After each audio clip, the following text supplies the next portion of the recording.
I just want to tell everybody that if you've come to this show for a show that tells C.J. Stroud, puts their arm around him and tells him how much they love him, you've walked into the wrong room today.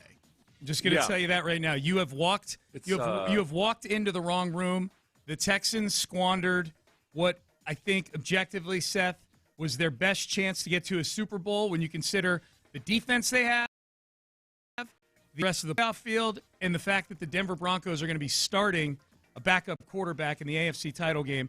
This is the biggest opportunity that this organization has squandered in its 24-season history yesterday. That was horrendous. That was absolutely unacceptable, and it's because it happened 2 weeks in a row. This is C.J. Stroud got dragged to a playoff victory against the Steelers, and then he managed to finally let the anchor take hold in the rocky bottom and pull the entire ship down with him. And he doesn't have the supporting cast he should. You know who else doesn't have a supporting cast he should? Many other quarterbacks who don't play as horrendously as C.J. Stroud has the last couple of weeks. And, I mean, there were times in that game where they would have been better off just kneeling on the ball, doing Cade Stover tush pushes. I honestly thought that at one point.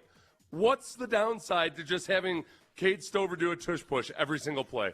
And then every now and then pop out and maybe make a little pass or something. Because I bet he could hit a wide open receiver. CJ couldn't. And it made me even angrier that CJ made some really nice throws in that game as well.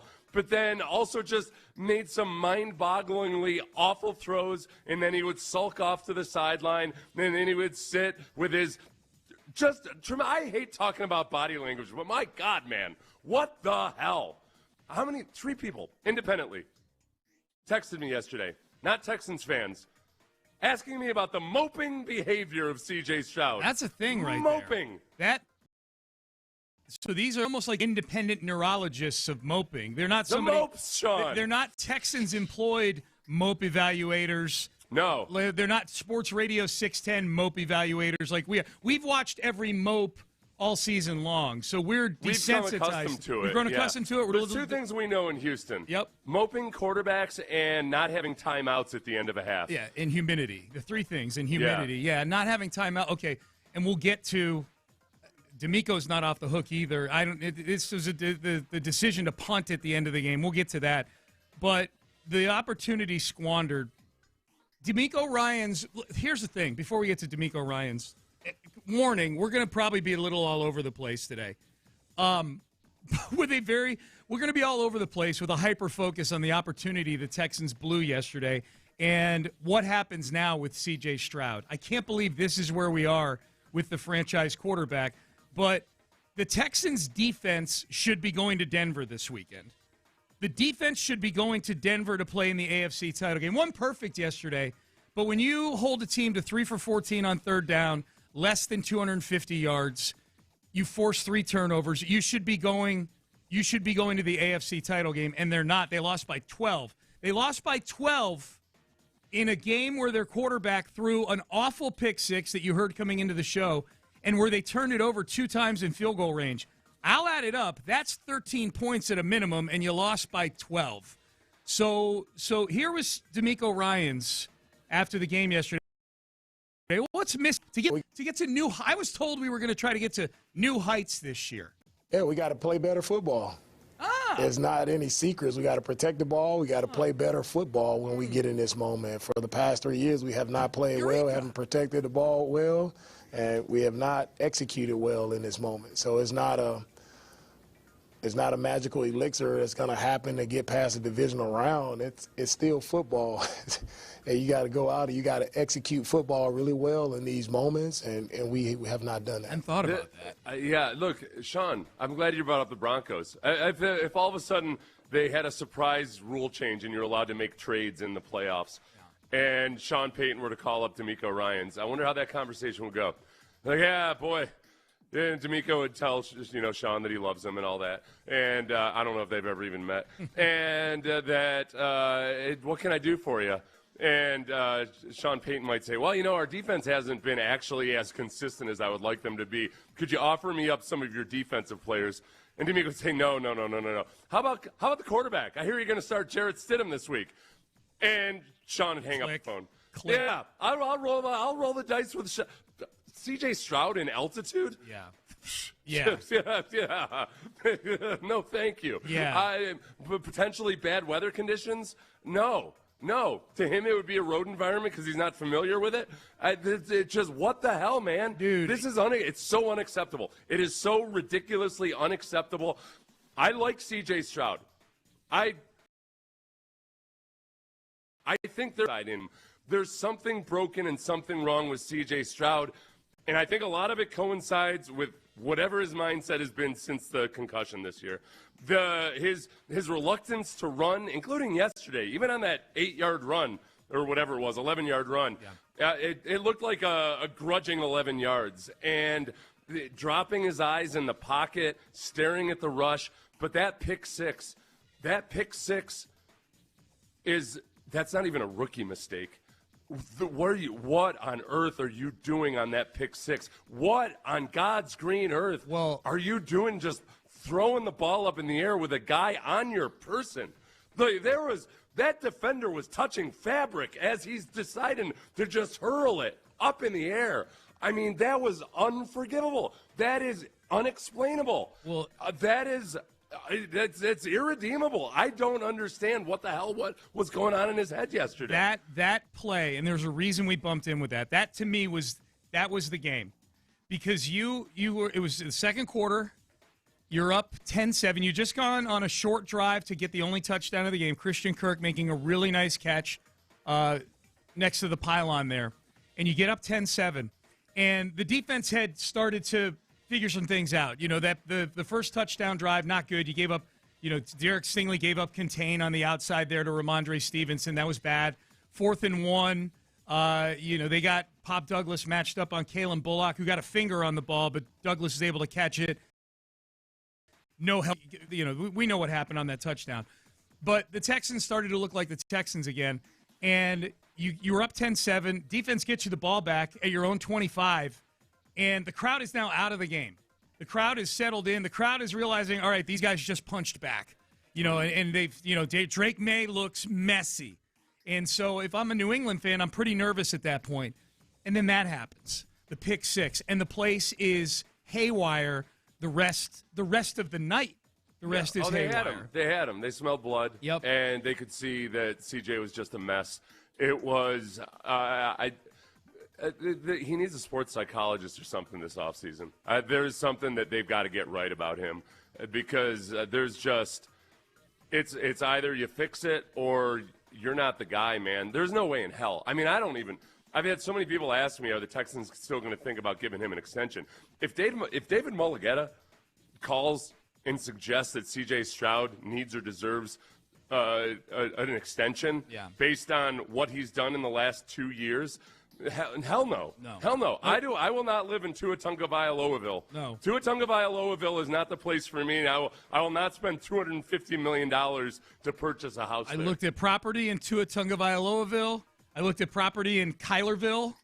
And I'm still skeptical of Trevor Lawrenceville. Yeah, Trevorville. Yeah, Trevor Lawrenceville is in the hurricane path. That's right. That's right. Yeah, it's nice at times. I've seen a half season out of Trevor Lawrence before with a new offensive coordinator. Yeah. And been fooled and duped. No, if the buck stops here, this idiotic trend of paying mid-quarterbacks after 3 years just because they're quarterbacks, it ends here. Yeah. I'll go full Jerry Jones on this, except we've got more reason to do it than Jerry Jones ever did. My goodness. Dude. No, unacceptable. They've given extensions after 3 years to guys who are dogs, guys who fight, guys who are everything you want in a football player, and C.J. Stroud is not everything you want in a quarterback right this moment. Not even close. Well, I'll make a comparison. Well, before I do this, let's hear from C.J. Stroud, just to contextualize here. Let's hear the voice of the guy we're talking about right now. Hey, C.J., why all these uncharacteristic turnovers? I mean, I think just trying to make plays, trying to, push the football down the field and, put our team in position to score. So my intent in it is never to get to do that, and sometimes it just doesn't go your way, and, that happened today, and I'll take full responsibility. Something I'm going to learn from is just, ball security is everything, especially, the way our defense has played all year.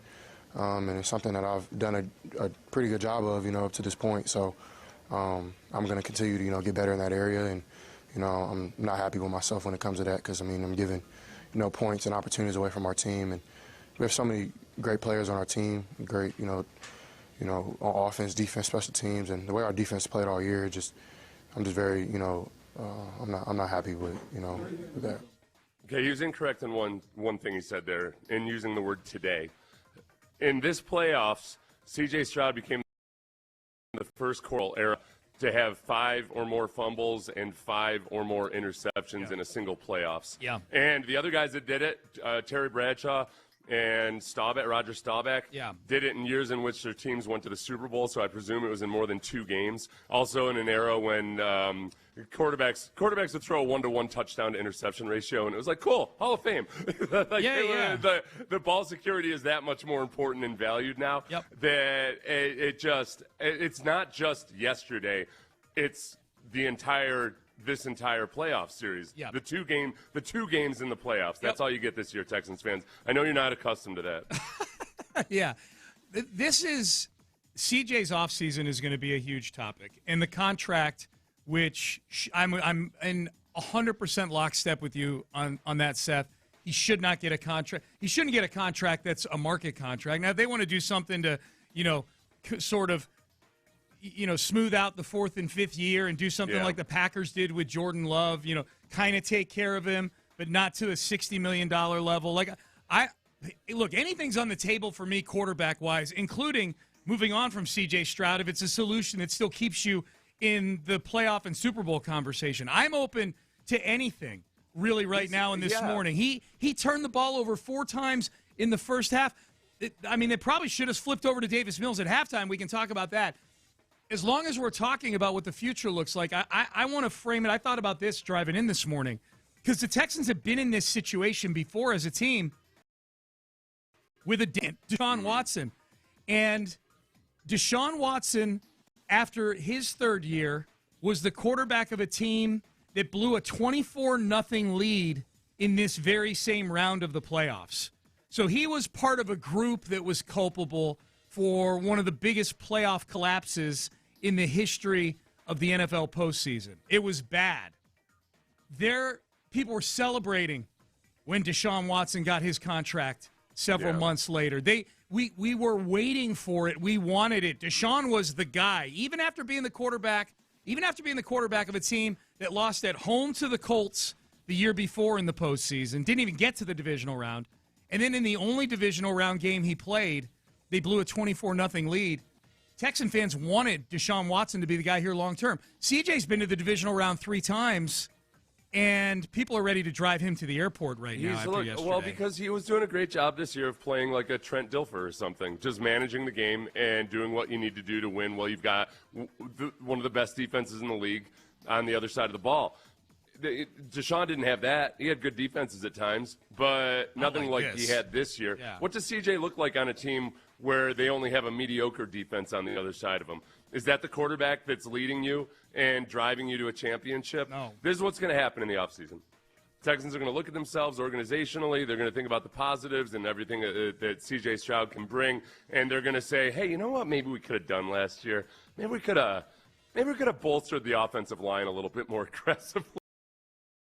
It occurred to us. I don't know if anybody out there was saying that they should have bolstered the offensive line more. And they're going to try to put things in place, et cetera, et cetera. But the real question is really just if he's agitated. I, for the life of me, cannot imagine that C.J. Stroud is going to be agitating for an extension. I will be shocked. I will be aghast if we start hearing reports that he's disgruntled or wants an extension or needs to have the assurance. He was going out of his way to say how much he loved the organization in his post-game press conference yesterday. If he puts his money where his mouth is and walks the walk and does everything that he talks about, as I'm getting life lessons from a 24-year-old every week in his press conferences, philosophizing, et cetera, then he won't be agitating for a new contract. If the Texans go to him and say, hey, we'd like to maybe do this or do that, but you're not going to get one of these top-tier contract extensions, I'd be open to that, but it's got to be something the Texans can get from underneath. Yeah. You've got to. I've told you before, One of the reasons D'Amico is effective as a head coach is because he is a true believer in his own motivational posters, his propaganda, all of that. Some coaches are frauds. Some coaches don't live it out. They say one thing and then they do another. D'Amico is not that guy. But if you're going to be that guy, that consistent guy, you can't treat C.J. Stroud differently than you treat the other guys on your team. And, yes, you're going to always treat the quarterback a little bit differently in some regards. But this is not a guy who has earned an extension. This has earned the right to put your organization at risk with a contract that doesn't work out. When we're talking such gaudy numbers at quarterback right now, he's got to prove it. He's just flat out got to prove it. And yes, there are excuses for him, but at the end of the day, it's a results business, and the results aren't there right now. They are not. They are not. Well put. Seth Payne, Sean Pendergast with you on a Reaction Monday, our final Reaction Monday, unfortunately, of the Texans' 2025-26 season here. So we're here for you. If you've got thoughts, text in 713-572-4610. A lot of you, even on a holiday today, MLK Day today, happy MLK Day for everybody, people are up. And so we want to hear from you. Check in with us if you're up. We want to hear how you're feeling today. Just an awful, one of the worst days in franchise history yesterday up at Gillette Stadium in New England.